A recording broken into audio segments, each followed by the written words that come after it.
Bonjour à toutes, bonjour à tous. Bienvenue dans ce live organisé donc par Abgès Formation, organisme spécialisé donc dans la banque, la finance et l'assurance. Nous avons aujourd'hui donc deux invités, notamment la société Acadis qui est spécialisée dans la transformation numérique, ainsi que Laurent Philippe qui est un CTO donc qui sait de quoi il parle. Juste quelques rappels de règles. Sachez qu'effectivement, il y a un replay, donc un replay, donc c'est enregistré. Vous avez 60 minutes, pardon, dont le dernier quart d'heure plutôt réservé aux questions, mais vous pouvez les poser dans le chat. Vous avez donc un chat qu'on lit régulièrement et on répondra donc à toutes les questions. Normalement, vous avez eu le temps de tester le son et l'image. J'espère que techniquement tout va bien pour vous. Et il y a effectivement des questions. Si jamais elles sont vraiment liées au sommaire, au sujet qui va être traité, posez-les. On peut soit y répondre tout de suite ou pas en fonction. C'est les experts que nous avons à la tribune qui en décideront. Et je vais donc céder la parole à Béatrice qui pilote. Voilà, bonjour à tous. Donc Béatrice Bonmichel, associée, donc présidente de l'AFGES. Je suis ravie aujourd'hui d'être avec vous, notamment parce que nous avons deux experts, comme l'a dit Isabelle, qui vont parler d'un sujet dont on n'arrête pas de parler depuis un certain nombre d'années, mais qui vont savoir nous revisiter pour voir justement un petit peu où on en est. Et je trouve que ce webinaire, en fait, arrive à un bon moment où on entend quand même beaucoup de choses sur l'IA, où l'IA a une influence quand même significative. On l'a vu avec Andropic sur l'influence que ça a pu avoir sur les marchés financiers et les secteurs des technologies et surtout des services financiers, les fameux SaaS. On a vu également un certain nombre d'annonces de réduction d'effectifs liées à l'IA.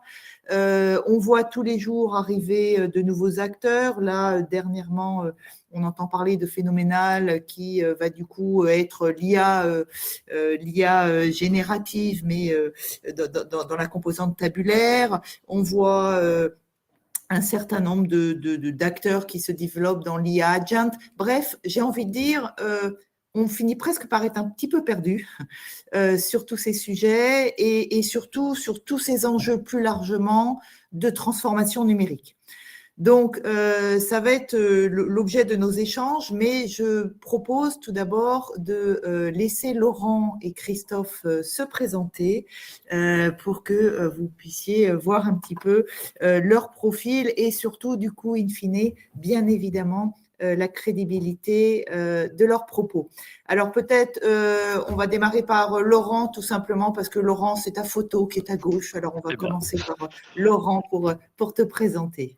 Alors, si c'est ma photo qui est en première, si c'est ma photo qui est en première, bonsoir à toutes et tous. Vraiment très content de rejoindre ce webinaire et d'intervenir une fois de nouveau pour l'AFGES avec vous. Donc moi, je suis Laurent Philippe, je suis le directeur technique ou le CTO d'une petite entreprise qui s'appelle Boost Aerospace, qui est en fait une entreprise créée par Airbus, Dassault Aviation, Safran et Thales, qui eux sont des noms peut-être un peu plus connus, qui a pour but de digitaliser et de transformer numériquement la supply chain de l'industrie aérospace et défense. Donc effectivement, tout un sujet sur la transformation numérique sur lequel on va pouvoir revenir avec de l'IA, avec d'autres choses, sur lequel on va revenir au fur et à mesure de cette heure. Et du coup, moi, j'ai le plaisir d'intervenir et d'échanger avec l'AFGES depuis quelques années maintenant parce que j'ai un passif dans la finance, notamment à travers la Société Générale où j'ai passé 8 années à la fois dans des équipes de cybersécurité et puis ensuite à monter un data lab au niveau de l'inspection générale et de l'audit. Et donc voilà, c'était dans ce contexte-là que nos chemins se sont croisés avec l'AFGES et que je continue à avoir plaisir à échanger avec vous et la communauté de l'AFGES. Et surtout, vous allez voir que Laurent, en plus, est extrêmement pédagogue. Et donc, à la fin, on comprend tout. Voilà, un jour, il pourra vous parler de l'informatique quantique aussi et ça deviendra absolument lumineux. Voilà, merci beaucoup, Laurent. Et je laisse maintenant la parole à Christophe, donc autre éminent spécialiste. Merci Béatrice, bonjour à toutes et à tous et bienvenue justement à ce séminaire. Alors moi j'ai plutôt un profil tech à la base, ingénieur en informatique de gestion et en informatique industrielle. Et j'ai bifurqué après avoir fait des travaux de recherche en IA justement vers les sciences de gestion, donc avec un doctorat en management et puis un deuxième, je redouble tout ce que je fais d'ailleurs au passage, donc un deuxième doctorat plus en économie internationale. Et voilà, moi je suis passionné, donc je suis à la tête aujourd'hui d'un cabinet qui s'appelle Acadis. Alors pourquoi Acadis? Parce qu'on vient du monde académique, on le revendique aujourd'hui. Alors c'est aussi un vrai pari qu'on a fait dès le début. On va fêter nos 30 ans en 2026 justement. Pourquoi? Parce que le monde est devenu complexe et on se dit que face à cette complexité, avant quand je suis né, le monde était compliqué, le monde industriel. Mais il y a une grande différence entre un monde complexe et un monde compliqué. Et nous, on pense qu'aujourd'hui, les méthodes et outils qui ont permis à l'industrie de se développer justement à ses débuts seront aussi utiles aujourd'hui pour arriver à comprendre et à essayer de maîtriser cette complexité. Et aujourd'hui, on n'est plus dans un monde industriel, on est vraiment dans un monde serviciel et on verra que la transformation digitale est vraiment au cœur. Et nous, voilà, notre métier, c'est d'accompagner justement cette transformation, les outils de stratégie, d'innovation, de performance, etc. Voilà en quelques mots. Merci beaucoup, Christophe, et on verra après que Acadis accompagne l'AFGES notamment sur les domaines d'expertise en matière d'intelligence artificielle. Et donc, nous coopérons ensemble sur ces thématiques qui sont, voilà, on peut dire quand même néanmoins, à la fois des sujets d'aujourd'hui et des sujets de demain, très, très certainement. Alors, il y a un point où, Christophe, je suis sûre que nous avons plus de maturité que vous, c'est sur l'âge de la société, puisque cette année, l'AFGES fêtera ses 40 ans. Bravo. Donc, nous sommes plus vieux de 10 ans, voilà, par rapport au secteur de la formation. Alors, sans plus attendre, on va rentrer dans le vif du sujet, bien évidemment, avec notre programme du jour qui est de comprendre un petit peu comment fonctionne cette transformation numérique, quels sont les points d'attention de cette transformation, comment transformer les échecs en facteurs clés de succès, parce qu'on est quand même dans un domaine où on apprend quelque part en marchant, quels sont les différents leviers, les points d'attention, et puis in fine, du coup, pour des décideurs, pour des gestionnaires de projets, comment quelque part transformer tout ceci en valeur. La question, effectivement, de la création de valeur avec l'IA est une question d'actualité, puisqu'on est tous en train de se dire, mais en fait, après tout, est-ce que toutes ces boîtes sont rentables? Est-ce que ce qu'elles font pour nous, c'est in fine rentable? Et on voit que le risque qu'on a, c'est de fonctionner vraiment en réaction quand on est dirigeant par rapport à toutes les nouveautés qui arrivent, et des nouveautés, il y en a tous les jours par rapport à l'IA. Je parlais de phénoménal, etc. Mais il y a tous les jours des boîtes qui travaillent sur ces sujets et qui un jour sortent le petit plus par rapport aux voisins. Du coup, pour s'y retrouver un petit peu déjà, est-ce que Laurent, par exemple, tu pourrais nous dire un petit peu, mais in fine, c'est quoi la transformation numérique? En fait, on parle de quoi quand on parle de transformation numérique? J'ai employé plusieurs fois le mot IA, mais est-ce qu'on peut dire transformation numérique égale IA ou pas? Alors, c'est pour commencer une vaste question et alors je peux proposer effectivement une définition de la transformation numérique. Hem, je ne prétends pas que ce soit la définition, et très honnêtement, j'ai pas ouvert un dictionnaire pour regarder comment on définissait la transformation numérique. Et je pense que c'est quelque chose de très, très large. C'est quelque chose qui va bien plus loin que l'IA. Il y a beaucoup de choses dans le numérique et bien plus que l'IA, bien entendu. La définition que je peux proposer sur le sujet, pour moi, la transformation numérique, c'est une façon de faire évoluer par le digital, par les technologies digitales, la façon dont une entreprise va créer de la valeur pour ses clients, dans ses produits, etc., dans la façon dont elle interagit avec ses clients, c'est une deuxième composante, et puis ça peut être aussi la façon dont elle gère ses opérations internes, au sens très large. On est là, dans le cadre de l'AFGES, à parler de risques, etc. C'est une forme d'opération interne, il peut y en avoir plein d'autres. Et une fois qu'on a dit ça, donc c'est une forme de définition, mais une fois qu'on a dit ça, ça peut se baser sur, un certain nombre de piliers, différents, la transformation numérique. On peut parler, par exemple, je ne vais pas être exhaustif, mais on peut parler, d'expérience client, ou d'expérience utilisateur au sens plus large, comment on fait pour personnaliser une expérience à travers la transformation numérique, comment on fait pour simplifier un parcours client, un parcours utilisateur. Ça peut être au niveau très opérationnel, j'ai dit, hein, j'ai parlé des opérations internes, ça peut être pour automatiser, on y reviendra bien entendu avec l'IA, pour fluidifier des communications, pour voilà, un grand nombre d'activités sur lesquelles on peut s'appuyer sur la technologie pour nous simplifier la vie. Ça peut être dans des cas pertinents, ce n'est pas le cas pour tout le monde, une façon de faire évoluer son modèle économique, son business model. Typiquement, on était dans des modèles où on vendait un produit d'une certaine façon, hein, et demain, on peut se mettre à vendre des licences, des services, des abonnements. Donc en fait, rien qu'avec cette transformation, on voit que ce changement-là s'opère. Et puis, moi, j'aime bien terminer sur ce point-là, c'est que comme toute transformation, en fait, une transformation, elle est avant tout humaine. C'est pas seulement des outils qu'on va déployer et ça va être magique. On va y revenir, hein, sur l'aspect magique quand on parle d'IA. Mais c'est en fait avant toute chose une question humaine et une question de culture d'entreprise qu'il faut transformer. Donc c'est l'accompagnement du changement qui va nous permettre, voilà, à la fin de réagir mieux à des marchés, de baser nos décisions sur des données réelles plutôt que de les baser sur un feeling, d'être, en fait, au final, plus compétitif. Donc pour répondre à cette question, voilà, c'est une proposition de définition que je vais laisser Christophe compléter d'ailleurs parce que je pense que je n'ai pas été exhaustif. Il y a peut-être plein d'autres choses qu'on peut ajouter et on peut avoir des définitions très différentes. Mais alors pour conclure sur la question que tu posais, Béatrice, pour moi la réponse est non. La transformation numérique ne se résume pas à l'IA uniquement, et heureusement.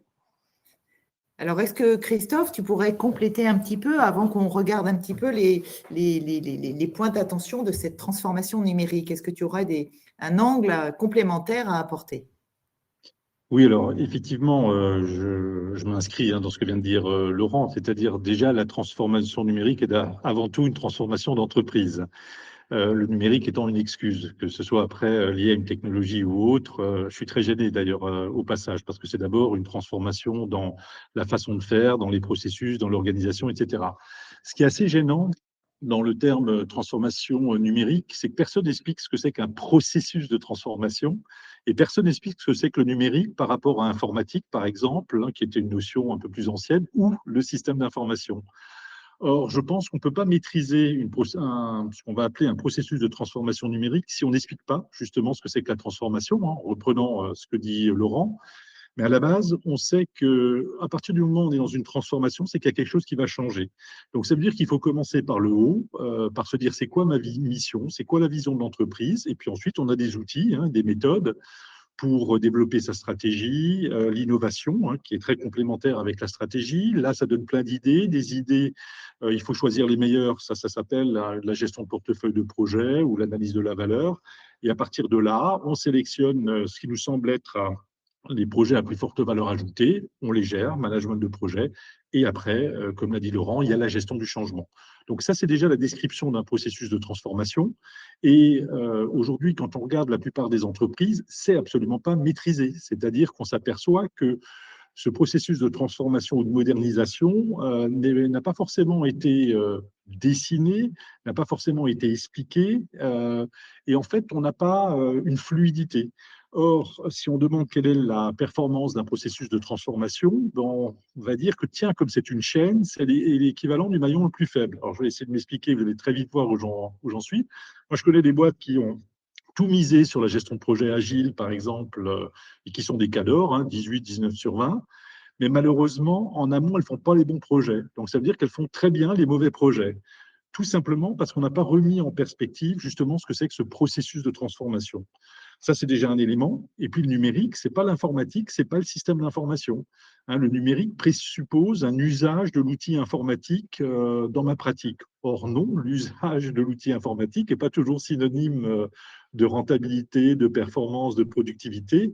Et c'est là où je pense que la notion de système d'information est beaucoup plus large, puisqu'elle intègre aussi bien la dimension numérisée, c'est-à-dire qui utilise un outil informatique, que manuel. Et je crois qu'aujourd'hui, l'informatique, évidemment, on le sait tous, a un coût. Encore faut-il que les bénéfices soient supérieurs à ce coût. Et là, on arrive sur justement la rentabilité. Et là, je vais donner qu'un chiffre. Hein. Aujourd'hui, si on prend qu'un chiffre, hein, eh bien, c'est qu'il n'y aurait que 5 à 10% des projets de nature, justement, informatique, qui sont capables, une fois mis en production, de montrer la valeur ajoutée créée. Et là, je pense que c'est justement lié à cette non-maîtrise de ce que c'est qu'un processus de transformation numérique. Merci, merci Christophe. Alors, je rebondis juste sur un mot que tu as évoqué parce que ça fait écho avec une conférence où j'étais aujourd'hui où on disait, en fait, l'innovation, tu as parlé d'innovation, hein, tu as dit c'est un processus innovant, etc. C'est ce qui rejoint les propos de Laurent, il faut embarquer l'humain aussi, voilà. Et il disait, à partir du moment où on innove, on met un peu de côté la question éthique. Est-ce que Christophe et ou Laurent, vous êtes d'accord avec cette assertion? Moi, je veux bien donner un avis. Je je je pense comprendre pourquoi ils ont dit ça, mais je ne suis pas certain, j'étais pas à cette présentation. Ce que j'entends quand j'entends ça, c'est une question qui s'est beaucoup posée, dans les aspects de l'innovation. C'est, à un moment, si on veut, innover par grandes étapes, par exemple, faut essayer d'être disruptif et cetera. Pour aller très loin, très vite, effectivement, généralement, il faut faire des compromis et ça peut être assez rapidement sur des compromis éthiques. Parce qu'on se dit: «OK, au début, on va pas être parfait, on va pas avoir réussi à tout cadrer, à tout avoir fait attention aux moindres données personnelles, les choses et cetera» et dans ce sens-là, c'est effectivement s'autoriser à être un petit peu hors cadre, de façon à pouvoir innover et aller dépasser les c'est quoi innover? C'est, dépasser le cadre, en fait, hein. C'est comment on sort de ça. Et donc dans ce sens-là, effectivement, je peux comprendre pourquoi, on dit ça et pourquoi après c'est chacun peut avoir un avis dessus. Moi, ça ne me choque pas, outre mesure de dire que jusqu'à une certaine limite, mais chacun a ses limites, effectivement, on peut s'autoriser à aller, un peu plus loin que ce qui est acceptable dans le contexte de l'innovation, mais, tout en gardant quand même un certain niveau, hein. Je ne suis pas du tout en train de dire, faisons attention à rien du tout, à aucune règle, à aucune loi, quoi que ce soit quand il s'agit d'innover. Il faut trouver un bon équilibre comme souvent. Surtout que tu es enregistré, hein, donc après. Voilà, c'est pour ça que j'insiste. Euh, Christophe, un complément ou... Oui, alors je pense qu'il y a vraiment une vision anglo-saxonne des choses et une vision, on va dire, plus latine. Les anglo-saxons, c'est aujourd'hui, hein, pour en avoir fréquenté certains, ils disent, écoutez, moi je viole les brevets tous les jours. Mais c'est pas grave. Ce qui est important, c'est est-ce que je vais réussir ou pas réussir. Et si je réussis, après, on va régler les problèmes sur le plan juridique. Les Latins, malheureusement, sont beaucoup trop timorés en regardant d'abord les risques avant de voir les opportunités. Et ce qui fait que c'est sans doute un frein. Donc, c'est pour ça que innovation éthique, je pense que c'est culturel d'une certaine manière. Très bien. Alors, après, on va rentrer du coup, parce que là aussi, tu as employé un mot, Christophe, qui fait un peu teasing, c'est les enjeux de rentabilité. On voit qu'on est déjà en train de se demander est-ce qu'on va être remplacé. Les entreprises sont en train de dire IA, Jan, super, il va faire tout le process à la place des acteurs. On entend parler de plans de licenciement sous couvert d'IA, etc. Bref, est-ce que Laurent et ou Christophe, vous pouvez nous donner un petit peu votre point de vue sur justement cet enjeu de rentabilité des dispositifs d'IA, même si Christophe, tu as déjà un peu abordé le point en disant tout ça déjà, il faudrait être capable de piloter la valeur et pour pouvoir piloter la valeur, il faudrait déjà savoir au départ quelle valeur on voulait en fait. Voilà. Et avec l'IA, c'est vrai qu'on finit par, en fait, on ne sait pas quelle valeur on veut parce qu'on ne sait pas quelle valeur elle peut nous apporter en fait parce que ça bouge très vite. Est-ce que vous pouvez nous donner votre point de vue tous les deux par rapport à ça? Je commence? Oui, Allez. Allez, alors du coup, alors oui, la rentabilité. Alors bien sûr, je vais faire une réponse en 2 parties, hein, parce que la rentabilité, bien sûr, c'est un sujet important, c'est un sujet capital, dans le sens où on est tous, dans des entreprises où, évidemment, il y a ce sujet-là et surtout dans des sujets comme l'IA ou comme je disais tout à l'heure, on va parler d'automatisation, on va parler de simplification de pas mal de process. C'est la promesse qui est derrière, hein et donc, c'est ce qui motive beaucoup nos décideurs. Mon feeling et mon retour d'expérience dessus est que pour moi, souvent, par contre, si notre principal, incentive, alors j'aime pas le mot mais je retrouve pas mon bon mot en français, si ce qui me motive à aller vers des projets de transformation de ce type-là, c'est uniquement la rentabilité, mon feeling est que souvent, on est déçu à la fin. Si on le fait pour être, à une fin financière rentable, j'ai souvent tendance à penser qu'on va atterrir sur quelque chose de décevant. Et je pense que c'est d'autant plus vrai dans le cadre, où on parle de l'IA et notamment de l'IA moderne et peut-être qu'on reviendra un petit peu sur l'historique, après, hein, pour recontextualiser, revoir de quoi on parle. On a l'impression qu'aujourd'hui, si je dis IA, tout le monde a en tête ChatGPT, hein, tout le monde a en tête l'IA générative. C'est loin d'être, l'alpha et l'oméga de l'IA. Par contre, c'est ce qui concentre toutes les attentions aujourd'hui et pourtant il y a plein d'autres choses. Mais pour en revenir à notre sujet de rentabilité, on dit qu'évidemment quand on dit ça, on se dit tout de suite qu'on va pouvoir, faire, un peu les promesses, dont tu parlais, hein, de remplacer, de simplifier et cetera. Mais en fait, il faut se souvenir que, il y a 2-3 ans, l'IA générative, on n'en parlait pas. C'était pas encore vraiment un sujet. Ça a apparu avec, à la suite du Transformer par Google qui est apparu en 2017, et donc il a fallu encore quelques années pour, voir apparaître les IA génératives en tant que telles. Ça, c'est des choses qui sont extrêmement,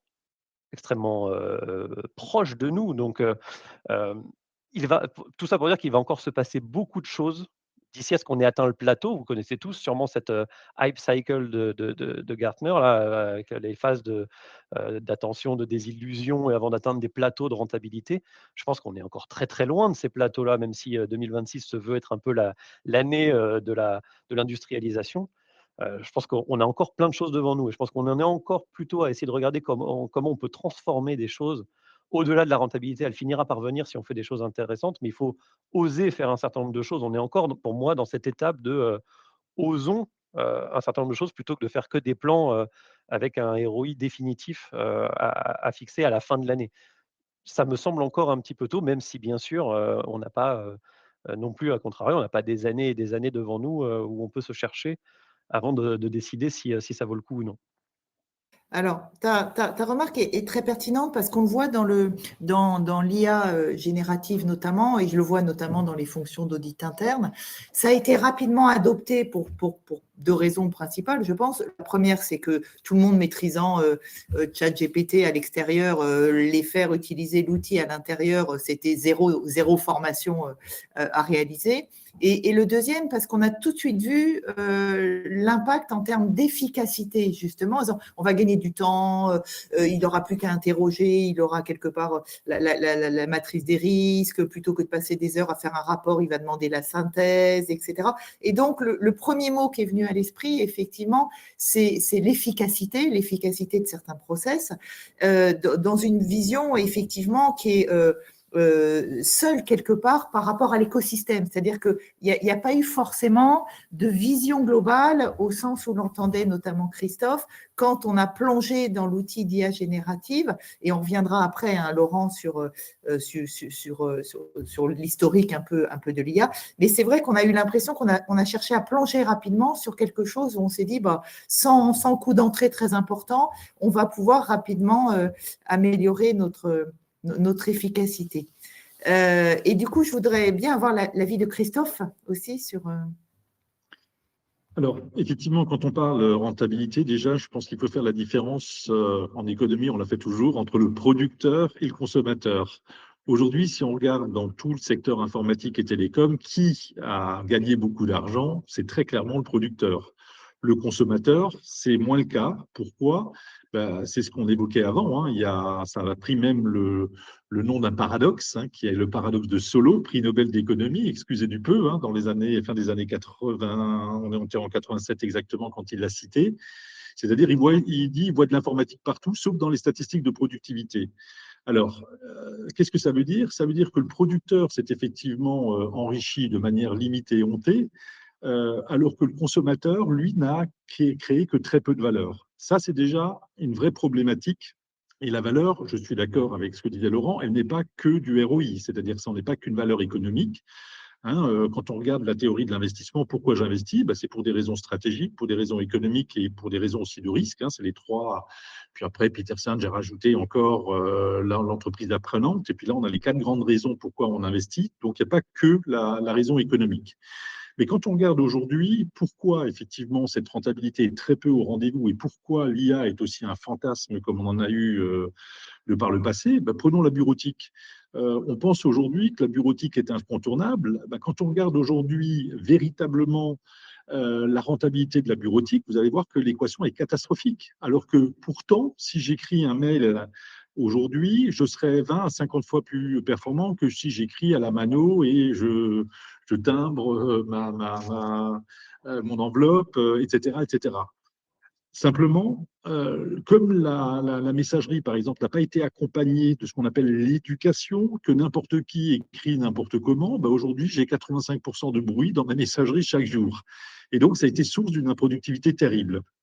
Donc, attention, parce que l'informatique, c'est source de fantasmes. On pense qu'il suffit de l'acquérir et de le mettre en place pour que les gains se créent.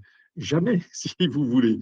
Et c'est là où, justement, ça nécessite, aujourd'hui, pour moi, ce qu'on appelle une nouvelle ingénierie, où il faut vraiment réfléchir où sont les gains, qu'est-ce qu'il faut faire, comment il faut former, mais pas que former, éduquer aussi les personnes et suivre les usages.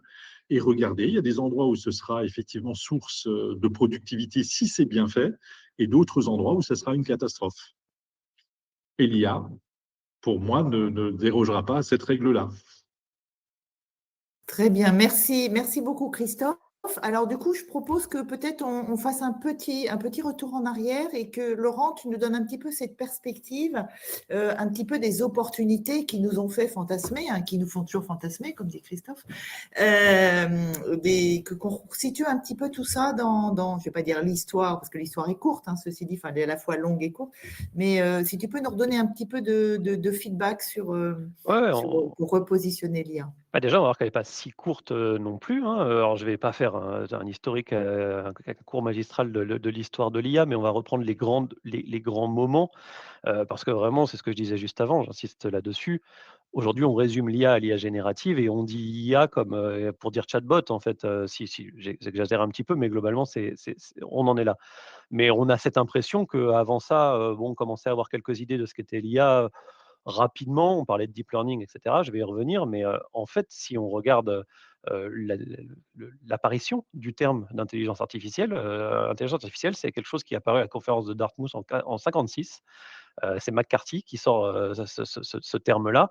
Et ce qui est rigolo, c'est que c'était vraiment le tout début, hein, c'est les années 50 avec Alan Turing, etc. Enfin, plein de choses autour des technologies. Et ce qui est marrant à cette époque-là, quand on se documente un peu là-dessus, c'est que même alors, ils avaient cette impression que c'était le sujet de la décennie. Ils allaient aboutir à l'intelligence artificielle à la fin de la décennie et c'était bon. Et c'est marrant parce que c'est quelque chose qu'on entend encore beaucoup aujourd'hui, hein, c'est la fameuse intelligence globale là. Est-ce qu'on va arriver à ça? Bah voilà, dans les années 50 déjà, ils disaient qu'ils n'en étaient pas très loin. Donc bon, je pense qu'on en est quand même un petit peu plus proche là. Il y a quand même 2-3 choses qui ont avancé. Mais voilà, tout ça pour resituer un peu la naissance de l'idée dans les années 50. Entre les années 50 et les années, allez, disons 80, on va faire des paquets un petit peu larges, on était dans la grande époque de l'IA, disons symbolique. C'était ce qu'on appelait des systèmes experts, des choses à base de règles. Donc on donne des règles d'entrée et si les règles sont satisfaites, on a une réponse. En fait, c'est quelque chose de complètement déterministe, mais c'est déjà quelque chose d'artificiel. On décrit des processus et on obtient des réponses. Avec les années 90, on a commencé à voir apparaître ce qu'on va appeler le machine learning. Vous avez peut-être en tête des choses comme les joueurs d'échecs là, avec Deep Blue qui avait battu Kasparov, je crois que c'était en 97 ou 98, j'ai plus la date exacte en tête. 97. 97, voilà. Un peu plus tard, début des années 2000, on va voir apparaître la notion de big data. C'était un grand truc, le big data, et avoir des volumes de données gigantesques qu'on allait pouvoir analyser. Aujourd'hui, plus personne ne parle de big data, c'est amusant et on y reviendra, hein, sur l'importance de la data. Mais donc voilà, entre les années 90 jusqu'aux années 2010, le machine learning, encore une fois avec des algorithmes qu'on connaît très bien, avec, bah, voilà, plein de choses que je ne vais pas rentrer dans les algorithmes, hein, mais avec des algorithmes qu'on utilise encore aujourd'hui et qui donnent, de très bons résultats pour pas mal de cas d'utilisation. On peut citer des régressions pour arriver à faire des scorings dans tous les sens. On peut arriver à faire des classifications, des clusterisations. Enfin, tout ça est dans l'ordre du machine learning et ça rend déjà de très fiers services dans beaucoup de cas d'usage. Ensuite, allez, milieu des années 2015 jusqu'à très récemment, le deep learning. Là, je pense que tout le monde en a entendu parler.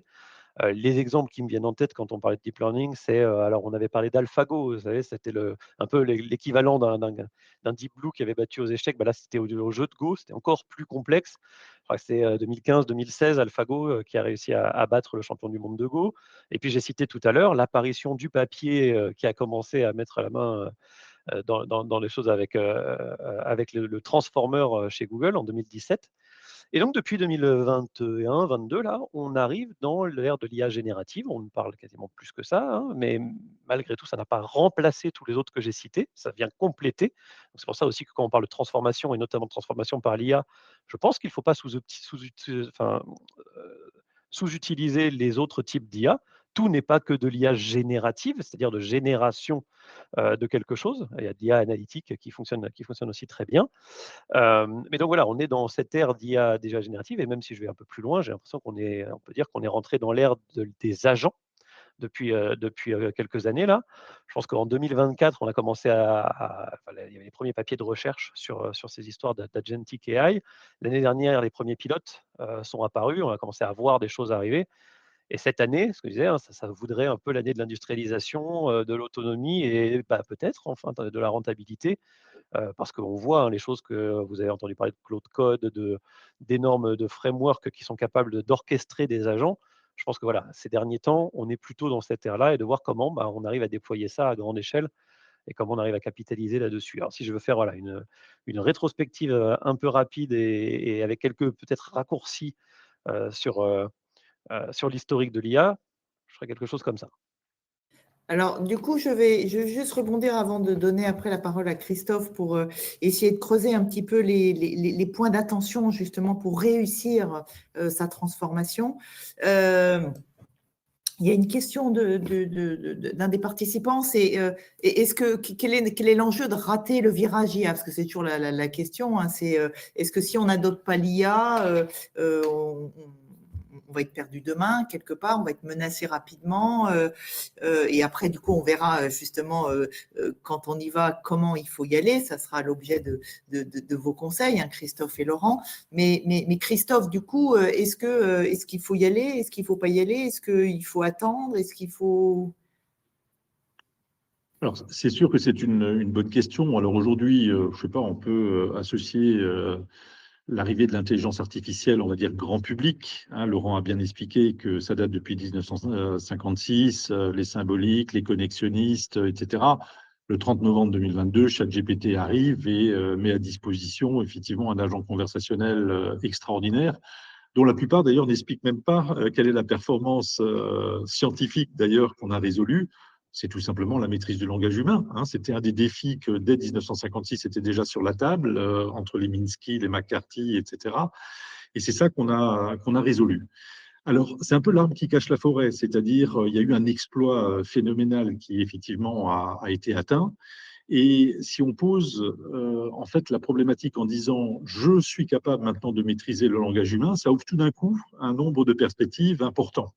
C'est-à-dire, évidemment, on pense tout de suite au chatbot, mais on peut penser aussi au fait de toute l'interaction que je vais avoir moi-même avec des objets. C'est-à-dire, pourquoi prendre une app sur mon téléphone si je peux parler et si je suis compris? Et donc, c'est ça qui va amener déjà une forme de révolution et qui fait que l'IA, oui, est aujourd'hui incontournable. Pourquoi c'est incontournable? Ben, c'est on va être au même niveau que la révolution électrique. On ne peut pas se dire que je peux me passer aujourd'hui d'électricité. Maintenant, la question, c'est comment j'y vais, quand j'y vais, sur quoi. Ça, c'est une vraie question managériale. Je sais que c'est incontournable, mais la question, c'est il y aura des early adopteurs qui se sont déjà cassés les dents en investissant des millions et en tirant pas grand-chose. Hein. C'est les statistiques qu'on a évoquées. Hein. La dernière statistique, elle date d'il y a 3 semaines, MIT, c'est qu'il n'y aurait que 5% des projets de nature IA qui, effectivement, sont capables de montrer une valeur ajoutée, c'est-à-dire un gain pour l'entreprise significatif. 5%. Donc, c'est rien, c'est un projet sur 20. Hein, ça veut dire qu'il y a 19 projets sur 20 qui n'apportent rien. Dans les 19 sur 20, on sait qu'il y en a 9 qui se plantent déjà, qui n'arrivent pas au bout. Donc, oui, il faut y aller, ça c'est certain. Après, la question, c'est comment. Peut-être en complément, de Laurent, ce que oui. tu dis Christophe, parce que ça me fait penser à ça, parce que tu as tout à fait raison. C'est peut-être qu'on regarde à une échelle qui est ça fait écho à ce que je disais un peu plus tôt sur, où est-ce qu'on en est dans l'IA et dans son adoption. C'est vrai qu'aujourd'hui, si on regarde effectivement 5 des projets, si on regarde à l'échelle des projets, c'est peu. Parce qu'il y a encore plein de choses à faire. Je voulais le mettre en perspective d'un autre chiffre que j'ai en tête et par contre, je trouve intéressant. C'est, aujourd'hui, on a une statistique récente là qui dit que 44 des Français déclarent utiliser l'IA générative régulièrement. Alors et on pourra y revenir, il y a aussi là-dedans des écarts gigantesques. Il y a un fossé générationnel qui est immense, hein. Je crois que c'est à peu près 97 des moins de 25 ans qui déclarent l'utiliser, et évidemment après ça décroît. Heu, mais c'est que du coup, on utilise l'IA pour faire quoi? Et si on regarde, des projets qui utilisent l'IA pour être, pour apporter de la valeur, être rentable et cetera, heu, peut-être que là, c'est déjà un cran trop loin, ce qui explique les 5. Mais par contre, si c'est sur le chemin de la transformation, c'est la façon dont moi je vais utiliser l'IA pour réaliser une des parties du projet et en fait, le projet le voit même pas, mais je mets déjà à contribution l'IA générative aujourd'hui pour, être plus efficace, pour, arriver à réaliser un certain nombre de choses. Je vais être plus facile pour, je vais synthétiser des centaines de documents en quelques secondes. Je vais être capable de générer des slides, je vais être capable de générer des notes. Je vais me faire une idée plus précise, je vais découper des choses, je vais pouvoir générer du code. Toute cette partie-là qui est très propre à l'IA générative, qui est utile dans les projets, mais qu'on a du mal à quantifier vraiment sur l'ensemble des projets qui tirent profit de l'IA. Vous voyez ce que je veux dire? On est dans, l'IA comme un outil au service des projets et pas un projet qui a pour fin l'IA. Et cette notion-là, cette distinction-là, pour moi, est importante parce qu'on voit que d'un point de vue adoption, c'est plus haut que les projets qui se déclarent avoir été, secourus ou être bons, grâce à l'IA. Alors, Merci, j'aimerais merci rebondir, Laurent. Oui, Christophe, peut-être, vas-y, tout à fait. Vas-y, oui. ouais, rebondir sur ce point-là, parce que c'est pas parce que j'utilise l'IA que j'utilise bien l'IA. C'est-à-dire qu'aujourd'hui, quand on regarde les statistiques, il y a moins de 1% aujourd'hui des utilisateurs d'IA qui connaissent par exemple les règles de base de ce qu'on appelle le prompt engineering. Hein, si je parle de RCTD, méthode React ou les arbres de pensée, c'est moins d'1% de la population qui utilise l'IA. Donc ça me crée un vrai souci parce qu'effectivement, entre utiliser l'IA un peu comme le fait le grand public et l'utiliser intelligemment, excusez-moi du terme, il y a vraiment, enfin pour moi, il y a un fossé énorme. Et ensuite, quand on regarde la population, on précise bien 97% des moins de 25 ans, c'est pourquoi? Bah, c'est pour faire les devoirs, hein, essentiellement, ou chercher des informations que je cherchais avant avec le navigateur, mais là, elle est bien pré-mâchée, etc. Et qu'est-ce qu'on constate? C'est qu'il y a une accélération aujourd'hui de la baisse du QI dans les pays occidentaux suite à l'utilisation, la surutilisation de l'IA. Ça a été démontré dans les grandes écoles, l'UQAM au Québec, ça a été, je serai la semaine prochaine d'ailleurs au passage, ça a été montré par le MIT, ça a été montré par Carnegie Mellon, etc. On a aujourd'hui, ces 2 dernières années, si vous voulez, des études, mais qui sont dramatiques sur la corrélation entre l'utilisation de l'IA et l'abêtissement, quelque part, de la classe estudiantine. Donc, je l'utilise, entre guillemets, en résumé, par paresse. J'enlève là de l'élite, hein, parce qu'il y a toujours une élite qui va être capable d'être encore meilleure et qui va l'utiliser à son profit pour s'améliorer, se stimuler, etc. Mais ça, c'est une exception aujourd'hui dans les études. Les études montrent que je l'utilise par sa facilité et ça remplace quelque part tout le processus cognitif que j'adopte ou je suis censé adopter pendant mes études.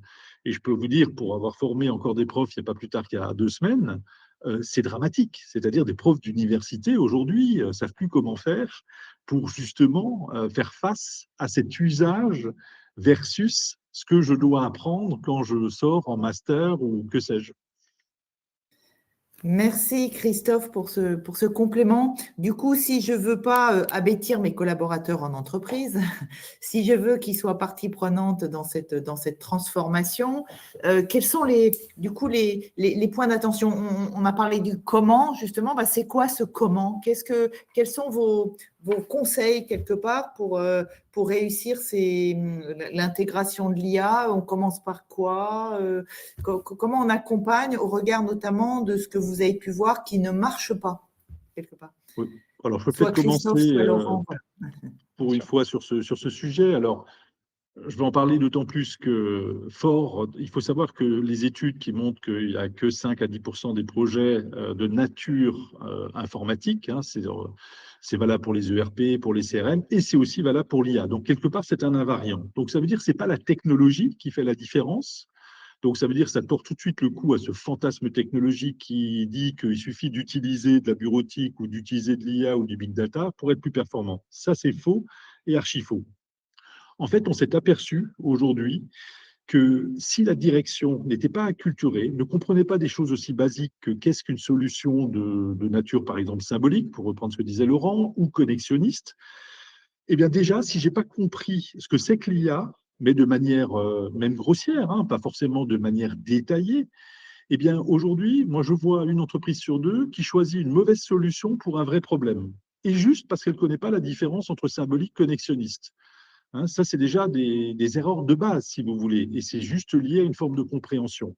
Donc, pour moi, le Tu premier peux nous élément, c'est déjà… repréciser, connexionniste?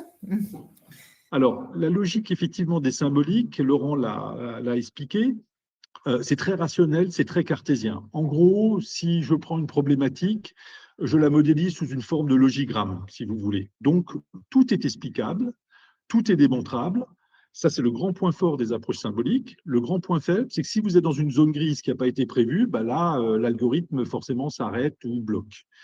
Les approches connexionnistes se basent justement sur ce qu'on avait appelé le deep learning. Et sur le deep learning, on fait des choses fantastiques comme maîtriser le langage humain avec toute cette complexité. Même si je fais 3 fautes au kilomètre, j'arriverai encore à comprendre le terme parce que ça a été entraîné sur des milliards de données. L'inconvénient, c'est que je suis incapable d'expliquer pourquoi on me dit la bleue ou pourquoi on me dit vert. Donc, on est dans des approches effectivement qui sont différentes. Donc, si je suis sur par exemple, une application de type tiens, chatbot, bah, il est clair que jusqu'à présent, quand vous étiez, vous appelez votre opérateur télécom, on était sur des approches symboliques. Si c'est pour tel problème, tapez 1, tel problème, tapez 2, tapez 3. Là, on est complètement dans la logique du logigramme. Aujourd'hui, on essaie de transformer ça justement dans l'approche de la maîtrise du langage humain. Vous parlez, et on essaie de décrypter pour essayer de comprendre ce que vous souhaitez. Eh bien, il y a des éditeurs aujourd'hui qui sont d'obédience symbolique, si vous me permettez le nom, qui essaient de maîtriser le langage humain. Moi, qui dans ma recherche était un symbolique, bah, je peux vous dire, on n'a aucune chance. C'est-à-dire, il faut adopter une solution connexionniste pour maîtriser le langage humain et pas symbolique. Vous voyez?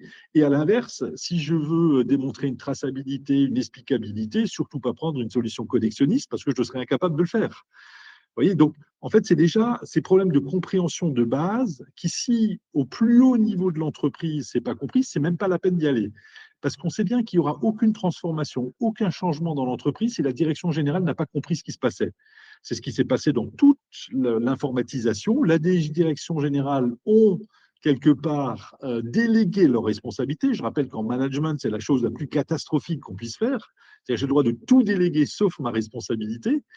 Dans la transformation digitale, il y a très peu de DG qui ont pris des choses en main. C'était délégué au directeur financier qui déléguait ça à son DSI. Il ne peut pas y avoir de transformation si on n'a pas compris les changements induits et la valeur potentielle pour l'entreprise. Donc, je pense que ça, c'est vraiment un élément pour moi fondamental, c'est de commencer par la tête, acculturer, qu'on ait bien compris les choses, et puis ensuite, on va fixer déjà un cadre de gouvernance, ce que j'ai le droit de faire, ce que je n'ai pas le droit de faire, ça passe par des chartes. Je vais travailler avec les métiers, parce que c'est quand même eux qui sont en charge aujourd'hui des opérations, identifier les POC, notamment à plus forte valeur ajoutée. Je vais former aussi les collaborateurs aux usages de base de l'agent conversationnel. Et quand j'ai ça, ben là, je peux identifier, hein, là, je sors encore d'une étude dans une mutuelle où on a identifié plus de 450 cas d'usage différents. Et quand on regarde ceux qui sont à forte valeur ajoutée, à faible coût, hein, c'est-à-dire vraiment forte valeur ajoutée ou alors forte valeur ajoutée mais coût important, en général, on retombe sur Pareto, hein, il y a 20% des cas d'usage qui vont peser 80%. Encore faut-il les identifier. Et donc, pour moi, c'est une vraie démarche managériale, ce n'est pas une démarche technologique. Il ne faut pas penser que l'IA va tout faire et va résoudre tous les problèmes. C'est comme à l'époque, on a un problème sur la gestion clientèle ou un taux de churn trop important, ben, acheter un CRM. Ça n'a jamais rien résolu. Ou j'ai un problème de production, je ne vais pas acheter un ERP. Voilà, donc je pense que le plus important, c'est ça, c'est-à-dire d'en faire une démarche managériale comprise au plus haut niveau. Et au passage, il n'y a pas de cocorico, mais on a eu le Cador justement en 2024, justement pour une méthode qui a pour but de déployer intelligemment l'intelligence artificielle au sein de son entreprise pour assurer qu'elle crée un maximum de valeur et qu'elle ne tombe pas dans tous les pièges que l'on voit aujourd'hui. Alors, quelle est cette méthode?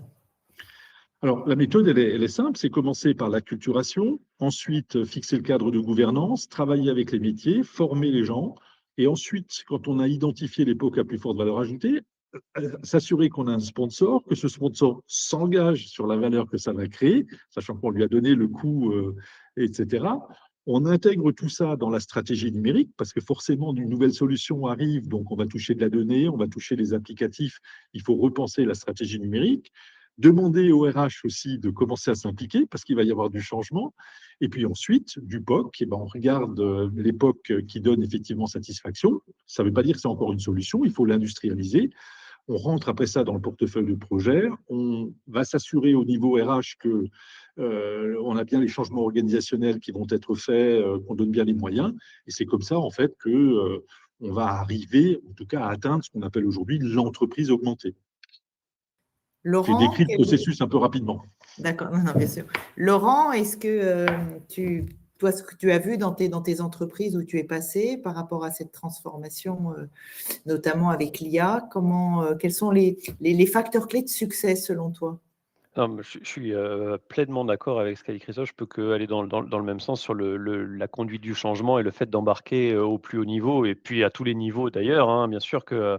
Mais c'est à ce point important, je pense que.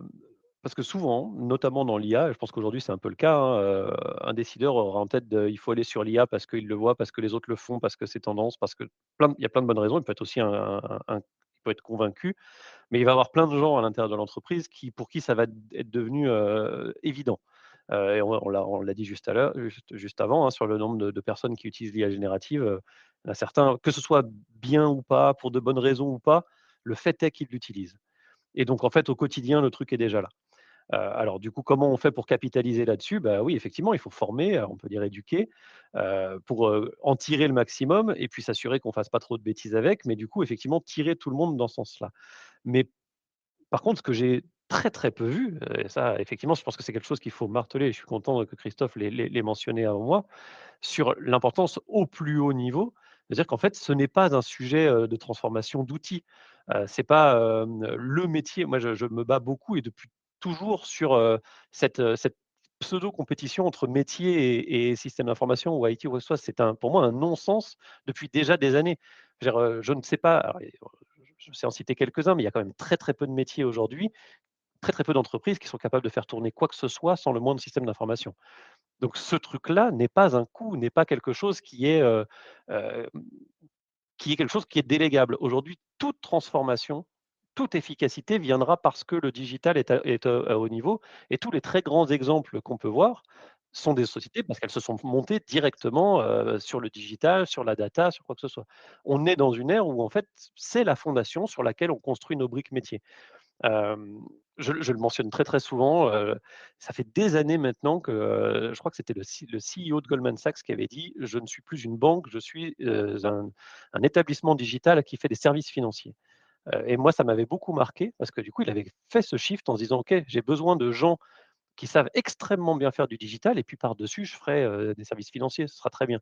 Mais ces décisions, il a besoin de les prendre de façon éclairée sur le sujet digital et si lui, il n'est pas capable de le faire, il s'était entouré d'experts du sujet parce que c'était à ce point utile. On est encore, je pense, à notre niveau, dans des cas où on dit que non, non, le métier, ça reste le truc noble. Et puis bah, la transformation, allez-y, choisissez l'outil qui va bien, déployez-moi copilote partout et on sera content. Je pense que ça, c'est très dangereux et puis ça montre qu'effectivement, ça marche assez mal. Donc pour moi, la bonne façon, c'est déjà de se poser la question de ce qu'on cherche à faire, de prendre conscience de comment on fonctionne aujourd'hui, digitalement, et de construire là-dessus. Du coup, in fine, toute cette évolution de l'IA, pour un dirigeant, il ne s'agit donc pas d'être un technicien du sujet, mais de savoir in fine quels résultats il souhaite quand même, parce que donc quand je vous entends, on voit bien que l'IA, c'est pas une fin en soi, l'IA reste un moyen.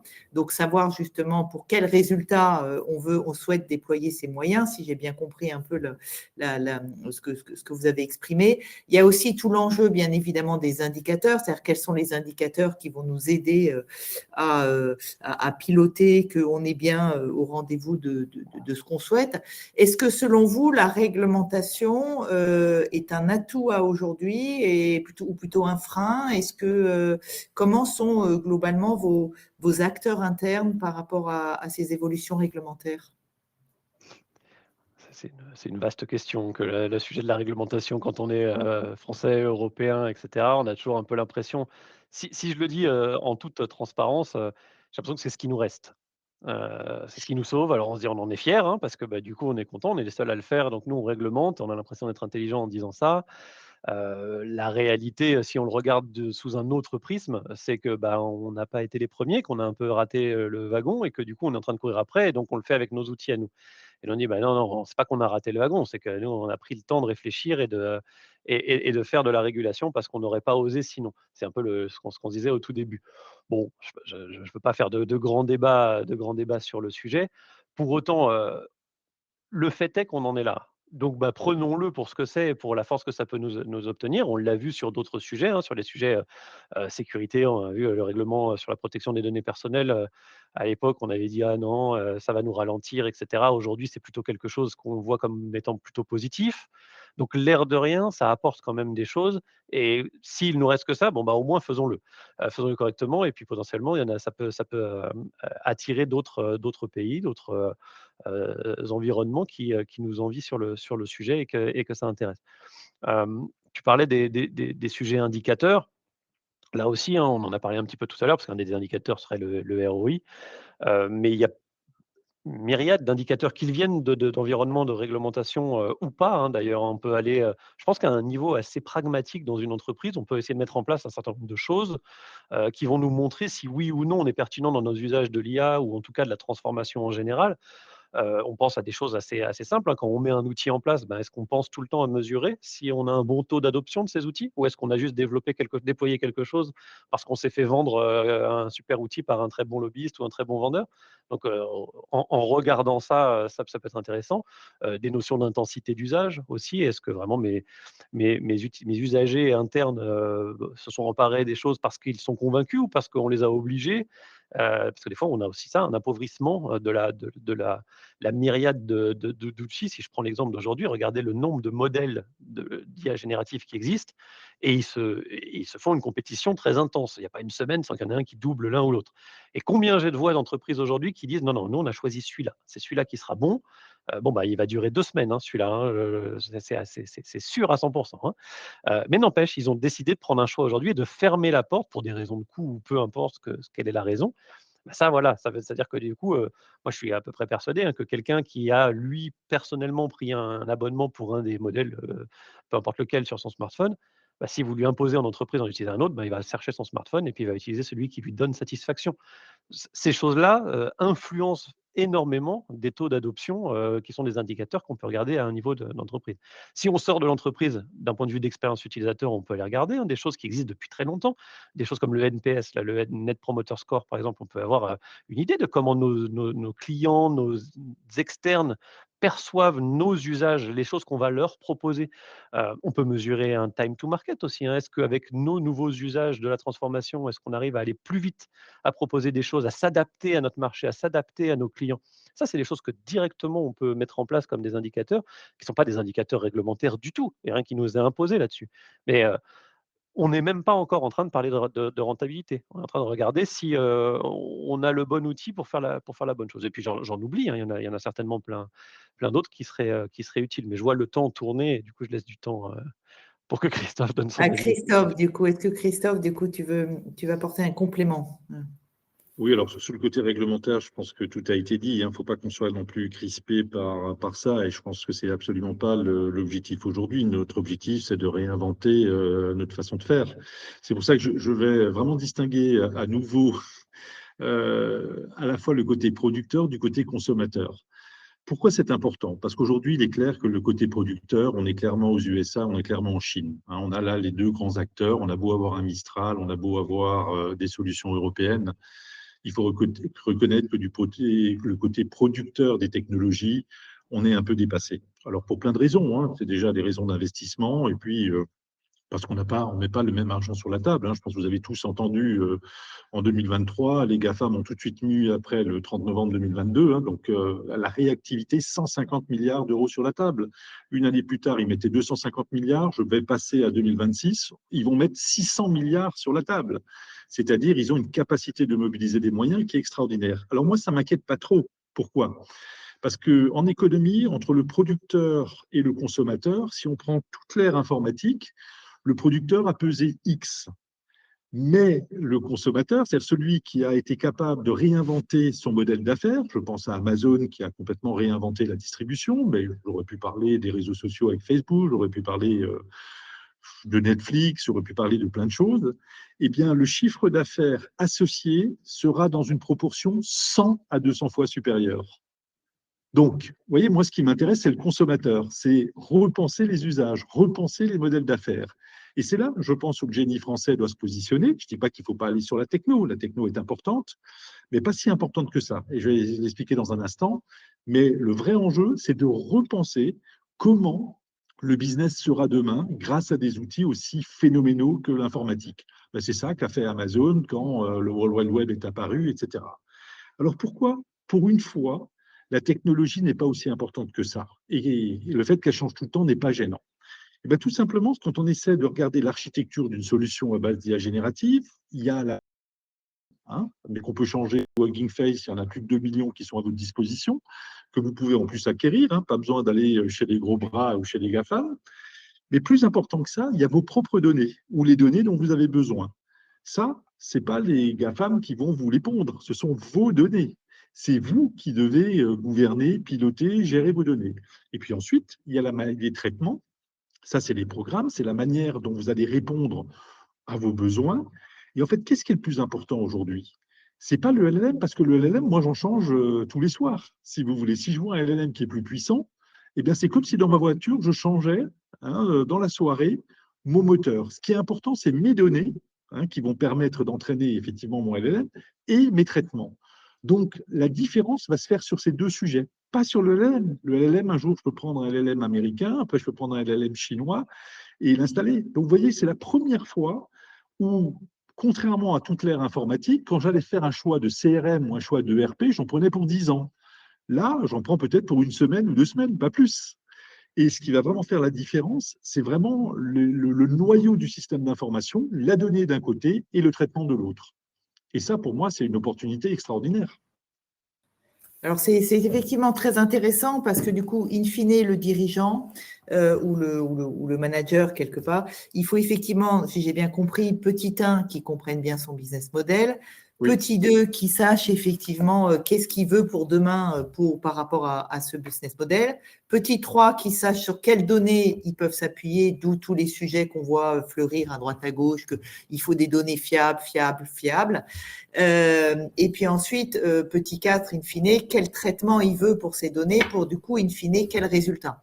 C'est un peu ça que Christophe, tu suggères quelque part, qu'on prenne du coup le sujet par le haut et non pas un métier dans son coin. Et là, ça rejoint ce que disait Laurent avec les rapports entre les métiers et la DSI, et pas un métier qui, dans son coin, prendrait éventuellement aussi un outil en disant moi, je vais prendre ça, ou autre, et des guéguerres quelque part entre les métiers et la DSI, que l'un et l'autre fonctionnent bien conjointement. Et je crois que Laurent, dans ton précédent métier, c'était pour toi un point très important, c'était la manière notamment dont les data labs interagissaient avec les métiers d'une part, l'IT de l'autre, etc. Si je résume un peu vos propos. Je vois qu'on arrive à la fin de cette session. Est-ce qu'il y a, Christophe, Laurent, une ou deux idées clés où vous dites mince, on n'a pas eu le temps de les aborder, ou un petit mot de la fin, Laurent et Christophe? Tu viens juste d'en parler là et effectivement, on n'a pas suffisamment, je pense, parlé de ça, mais ça vaut le coup d'insister dessus. C'est que quand bien même on parle de toute transformation digitale qu'elle soit et notamment avec l'IA, on n'a pas assez mentionné le fait que tout ça n'arrive que si on a des données de qualité, et que ça en tout seul, c'est déjà des projets gigantesques avec des coûts très importants et c'est quelque chose de très complexe à faire parce qu'on a un héritage de nos données, dans les entreprises de toutes formes de qualité différentes et souvent plutôt de qualité hasardeuse. Et donc, on n'entraînera aucun bon modèle et on n'utilisera aucune bonne IA sur de la donnée qui n'est pas bonne. Mais c'est le côté pas fun d'aller regarder ces données. On a évidemment de grandes promesses aussi de gens qui viennent nous vendre de l'IA en disant non, mais je vais faire de l'IA pour vous cleaner vos données. Oui, attention, et attention à ne pas sous-estimer ça. Alors, j'ai pas envie de résumer tout ce qu'on s'est dit depuis une heure qui était vraiment passionnant là-dessus. Je pense que pour moi, si j'avais un mot de la fin, je répéterais ce que j'ai dit au début, c'est que pour moi, toute transformation est avant tout une transformation avec des gens, une transformation humaine. Il faut intéresser les gens, il faut les embarquer, il faut il faut emmener cette culture du changement plus que les sujets technologiques. Les sujets technologiques, moi j'ai souvent tendance à dire que c'est pas super compliqué. Il n'y a rien qui est infaisable. Oui, ok, il y a un peu de maths, il y a un peu de trucs, mais on va y arriver. Tout va bien. Il ne faut pas trop s'inquiéter sur les aspects techniques. Par contre, changer les gens, ça c'est beaucoup plus compliqué. Changer les usages, c'est beaucoup plus compliqué. C'est là-dessus que si je vais conclure, je conclurai. Merci Oui, beaucoup, Laurent. Christophe, le mot de la fin? Oui, alors rapidement, effectivement, cette dichotomie informatique-métier, cette notion de projet informatique, elle devient insupportable. Elle est de même nature que projet IA. Ça ne veut rien dire. C'est-à-dire que la révolution industrielle, on n'a jamais appelé projet électrique, projet mécanique, etc. Ça a toujours été des projets d'organisation, des projets d'entreprise. Donc je pense que pour moi, s'il y avait qu'une chose à retenir, c'est qu'on a une chance extraordinaire aujourd'hui, c'est d'apprendre des erreurs du passé. Et pour moi, le plus important, c'est justement promouvoir les meilleures pratiques managériales pour repositionner l'IA et pour s'assurer qu'elle crée effectivement la valeur qu'elle est censée créer. Très bien. En tout cas, un grand merci à tous les deux. Alors, ce live est enregistré, donc il pourra être regardé à nouveau. J'ai essayé de transcrire les mots-clés les plus importants de vos propos au fil de l'eau. Un grand merci à tous les deux. J'espère que ça aura intéressé nos participants, tous ceux qui vont pouvoir revoir le live ultérieurement. Et je laisse vraiment le mot de la fin à Isabelle. Merci pour votre attention. Juste donc pour conclure, nous vous présentons donc 5 formations en partenariat donc avec Acadis qui sont spécialisées bien sûr sur le sujet de ce soir, à savoir la transformation numérique.